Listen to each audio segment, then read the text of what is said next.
the wealth illusion of the Australian dream, or the Australian wealth illusion.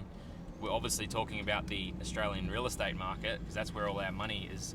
Everybody that is an Australian is obsessed with real estate, purely because we have nothing else to invest in here or park our money.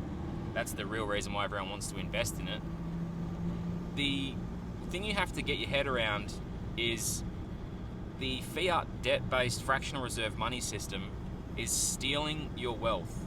It's stealing the next generation's wealth and generations of wealth. So my kids and my grandkids and my kids' grandkids will be the ones paying for the debt that we all use today. That's all that the debt system is. You're borrowing the future's money for today. So every time, a house is 500 grand, it goes up at 7% per year for a 10-year period, a house doubles. So you're paying double the amount of money for a 10-year-old house. Can you imagine buying a car that's 10 years old for double the price? That makes no fucking sense. You are stealing, the system, or whoever they are stealing your kids' wealth, or you are stealing your kids' wealth if you decide to participate in that system.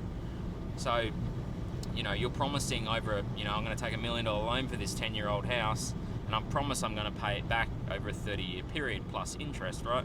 So the banks are the ones that are getting rich because they're charging interest on, you can say, what's a good interest rate? 1, 2, 5, 10%.